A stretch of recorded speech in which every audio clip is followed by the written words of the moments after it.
गुरु न त्वा हि महानुभावान्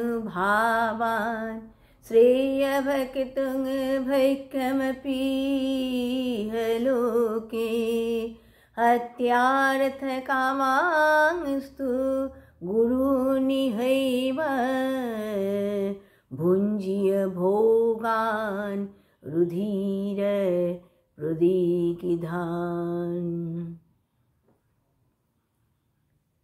মহানুভব এই গুরুবর্গকে বধ না করে এই সংসারে ভিক্ষান্ন দ্বারা জীবনযাপন করাও শ্রেয়। কিন্তু গুরুজনদের হত্যা করলে ইহলোকে এই রুধিরাক্ত অর্থ কামরূপ ভোগ্য ভোগ করতে হবে। এখানে অর্জুন এমন কথাই ভাবছেন,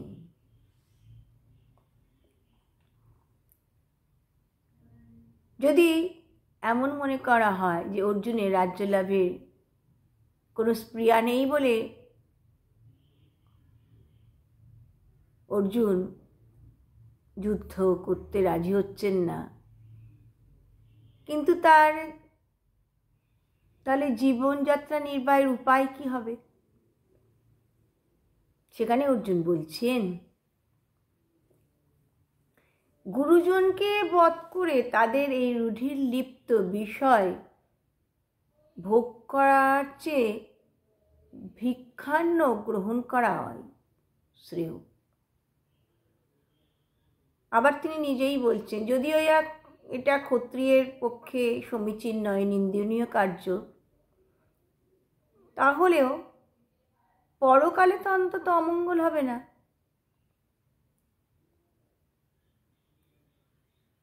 আবার এমনও বলা যায় যে ভীষ্ম তারা তো গুরুজন, কিন্তু তাদের যে বিরোধী পক্ষ দুর্যোধনদের সাথে মিলিত হয়ে তারা কর্তব্য জ্ঞানহীন হয়ে পড়েছেন, তাই তাদের গুরুত্বের অভাব ঘটেছে। সুতরাং তাদের সঙ্গে যুদ্ধ করলে কোনো দোষ হবে না। স্মৃতিশাস্ত্রেও বলা হয়েছে, গুরু যদি বিষয়ভোগে লিপ্ত হন, গর্হিত কার্য করেন, কর্তব্য জ্ঞানশূন্য হন, উৎপত্তিগামী হন, তাহলে তাকে ত্যাগ করাই উচিত। অন্যায়ভাবে রাজ্য গ্রহণ করা, শিষ্যের দ্রোহাচরণপূর্বক এই বিবেক শূন্য হয়ে যুদ্ধগর্বে গর্বিত এই অধার্মিক দুর্যোধনদের অনুগত ব্যক্তিদের যুদ্ধে পাপ যদি বধ করা যায় তাহলে কোনোই পাপ হবে না। তার উত্তরে অর্জুন বলছেন, যতভাবেই অর্জুনকে বোঝানো হচ্ছে, অর্জুন কিন্তু সেই একই কথা বলছেন যে গুরুজনকে বধ করে তাদের রুধিরলিপ্ত বিষয় ভোগ করা কখনোই উচিত নয়। অর্জুন বলছেন, এরা তো বেদোধ্যায়ন করেছেন, ব্রহ্মচর্য পালন করেন, বিনয় সম্পন্ন, এরা মহাপ্রভাবশালী, এরা মৃত্যুকে জয় করেছেন। সুতরাং এই যুদ্ধ করার ফলের যে দোষ তা তাদের কখনোই স্পর্শ করতে পারবে না। যদি এমন বলা যায় যে ভীষ্ম যখন অন্যকে সন্তুষ্ট করবার জন্য যুদ্ধে প্রবৃত্ত হয়েছেন, ভীষ্ম যখন দুর্যোধনের ন্যায় পাপিষ্টের সঙ্গে যুক্ত হয়েছেন, তখন তার চরিত্রের আর মহানুভবতা কোথায়? ভীষ্ম নিজে যুধিষ্ঠিরকে বলছেন, উভয় পক্ষ আমার কাছে সমান হলেও আমি দুর্যোধনের অন্নে চিরদিন প্রতিপালিত। পুরুষগণ তো অর্থেরই দাস, অর্থ কার দাস নয়। তাই আমি কৌরবদের কাছে বদ্ধ। তাই এই কথা থেকে স্পষ্টই বোঝা যায়, তো ভীষ্ম তাহলে কি অর্থলোভী? তিনিও কি পরাধীন? তাহলে তাকে বধ করায় কোনো পাপ হতে পারে না। সেখানে অর্জুন আবার বলছেন, হ্যাঁ, তারা ধনলোভী, তারা পরাধীন হলেও তারা তো আমার গুরু। সুতরাং তাদের বধ করে ইহকালে রাজ্য ভোগ হলেও পরকালে কোনো শান্তি পাওয়া যাবে না। পরকালে ওই অমঙ্গল, সেই অমঙ্গলই হবে। তারা আজকে হয়তো আমার বিরুদ্ধে যুদ্ধ করছেন, কিন্তু তারা তো আমার গুরু। আমি তাদের বধ করে রাজ্য লাভ করার চেয়ে বনবাসী হয়ে ভিক্ষান্ন গ্রহণ করাকেই শ্রেয় মনে করি।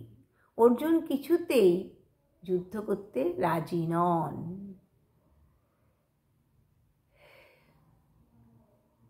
ভীষ্মদেব কে ছিলেন?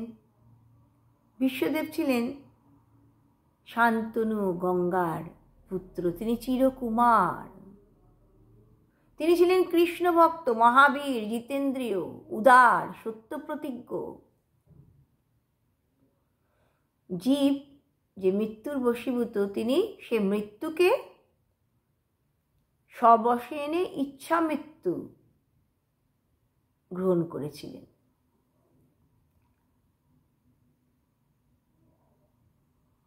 তাই এই ভীষ্ম, দ্রোণাচার্য, এদের সাথে আর কোনো তুলনা করা চলে না। ভীষ্ম যদিও পঞ্চপাণ্ডবের বিরুদ্ধে যুদ্ধ করেছেন, কিন্তু তিনি একান্তভাবে কৃষ্ণ ভক্ত। তিনি যুধিষ্ঠিরকে নিজ মুখে বলেছেন, আমি কৌরবদের অর্থে বদ্ধ হয়ে আছি। এই বাক্যে আমাদের মনে হতে পারে যে তিনি অর্থলোভী, তিনি পরাধীন, কিন্তু তিনি তা নন। তিনি হচ্ছেন লোভ বিজয়ী।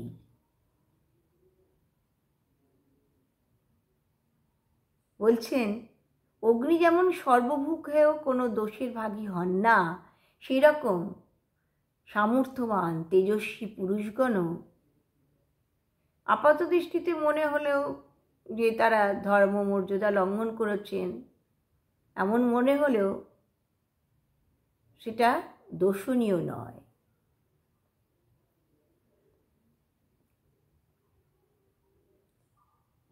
মনে হতে পারে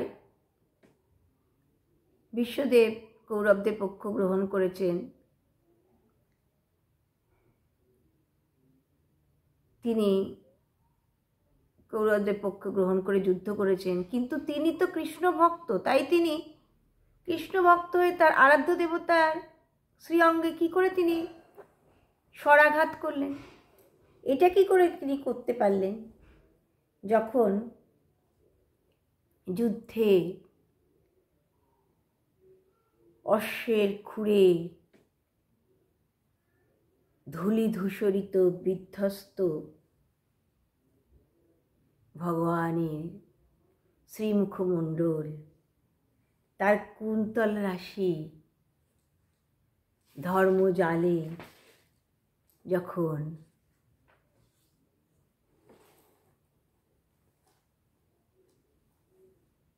কুন্তল রাশি তার এই ঘর্মজালে যখন পরিপূর্ণ, তার মুখমণ্ডল যখন ওই গর্ভর দ্বারা আচ্ছাদিত, বিশ্বের বাণে যখন তার সমস্ত শরীর রুধির লিপ্ত, ক্ষতবিক্ষত, সেই সময়ও কিন্তু ভীষ্ম বলছেন, শ্রীকৃষ্ণের প্রতি আমার মন রমণ করুক, রমণ করুক, রমণ করুক।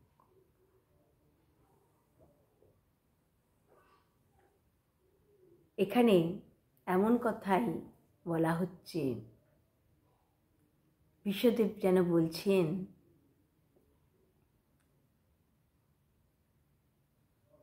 আহা, যুদ্ধরসে উন্মত্ত হলেও আমাকে কিন্তু তোমরা প্রেম শূন্য মনে করো না। হে প্রভু, তুমি কিন্তু আমাকে প্রেম শূন্য মনে করো না। আহা, এখানে তখন বিশ্বদেব ভাবছেন, তোমার তো নিজের এই যুদ্ধরস আস্বাদনের ইচ্ছা হয়েছিল,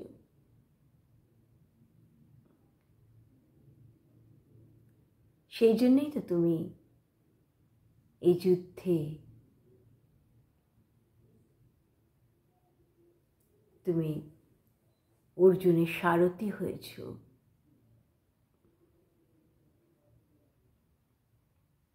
আর তোমাকে এমনভাবে দর্শন করবার জন্যই আমার এই কৌরব পক্ষ গ্রহণ আর তোমার শ্রীঅঙ্গে স্বরাঘাত করা।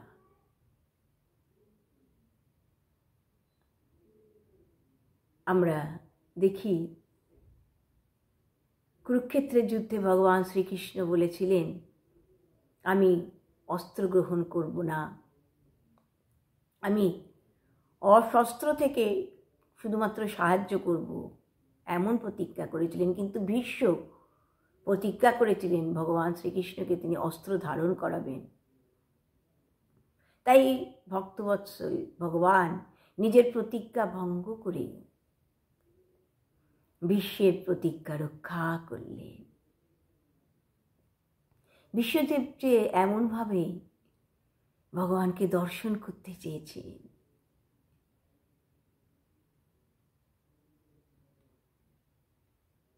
তুমি কিভাবে ভক্তকে রক্ষা করো প্রভু, আমি তাই দর্শন করব। সেই জন্য বিপক্ষ পক্ষ গ্রহণ করেও বিশ্ব ভক্ত ভীষ্ম তিনি ভগবানকে এমনভাবে দর্শন করলেন।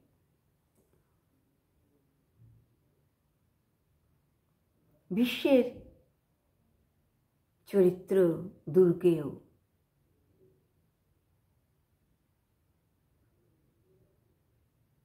কিন্তু তাই বলে যে মায়াবদ্ধ জীব গুরু সেজে অন্যায় কাজ করবেন তা নয়। তিনি গুরু, তিনি সদ্গুরু, যিনি ভক্তিপথের উপদেশ দিয়ে সংসার রূপ দাবানল থেকে তার ভক্তকে উদ্ধার করতে পারে। সংসার দাবানল নীরলোক ত্রাণায় কারুণ্য ঘনাঘনত্যম প্রাপ্তস্য কল্যাণ গুণার্ণবস্য বন্দে গুরুস্য চরণারবিন্দম।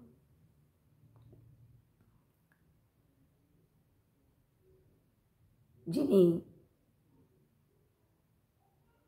এই ভক্তিমার্গের উপদেশ দেন না, তিনি কখনোই গুরু হতে পারেন না। বলি মহারাজ শুক্রাচার্যকে ত্যাগ করেছিলেন।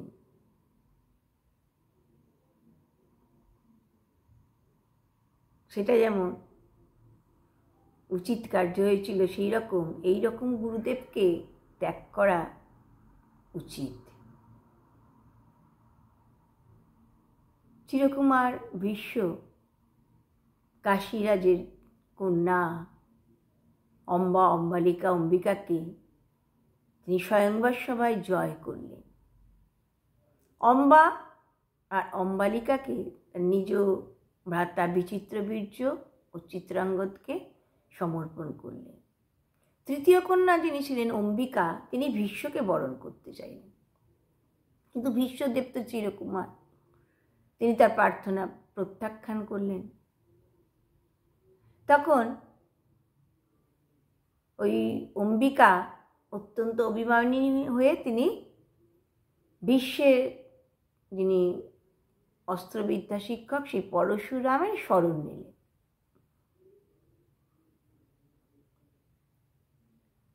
পরশুরাম তখন ওই অম্বিকার কথায় অত্যন্ত দুঃখ পেলেন, আর অম্বিকার দুঃখে তিনি দুঃখিত হয়ে ভীষ্মকে বিবাহ করতে বললেন। ভীষ্ম তো অত্যন্ত অনুনয়ের সাথে তার চিরকুমার ব্রতের কথা তাকে জানালেন, কিন্তু পরশুরাম বারবার সেই একই অনুরোধ করতে লাগলেন। তখন পরশুরামের সঙ্গে ভীষ্মের যুদ্ধ হলো, গুরুতর যুদ্ধ হলো। পরিশেষে পরশুরাম পরাস্ত হলেন এবং প্রত্যাবর্তন করলেন।